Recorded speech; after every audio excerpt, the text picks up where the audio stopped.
Lihat 4 orang duduk minum tua di pinggir jalan, orang pasti mikirnya ini pasti orang Batak ini. Orang selalu mikirnya kayak gitu. Orang selalu bilang orang Batak itu peminum tua. Salah, nggak semua orang Batak itu peminum tua. Sebagian penjual. Ya. Dan misalnya ini ya, orang ada kemalingan gitu kan. Aku pernah lapor polisi kan, Pak di sana ada kemalingan. Langsung ditanya dia, marga apa nih? Dalam hati pikir si bangsa ini pot Batak semua maling kan gitu. Orang selalu berpikiran orang Batak itu pelaku kriminal loh. Gak semua. Udah apa kan? Udah keren kami sekarang. Udah pelatih kami sekarang. Pelatih pembuat kriminal gitu ya. Dan kami orang Batak ini udah berekspansi lah dibilang.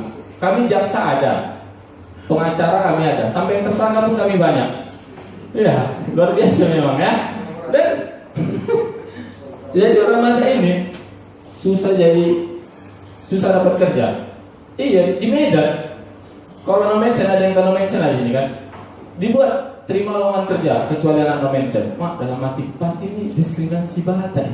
Iya, tukang pangkas juga. Tukang pangkas kita mangkas dibuat anak-anak 8.000, dewasa 15.000, orang Batak 30.000. Ini sejak kapan orang Batak kastanya tinggi kan gitu? Aku tanya, Bang, kok makanya orang Batak? Iya dek, kepala orang Batak besar-besar. Asik kan ya? Asik. Bukan besar kepala gitu ya. Dan cewek Batak susah dapat kerja, betul bilang. Nggak bakal bisa dia jadi bagian customer service penerbangan. Berat kali.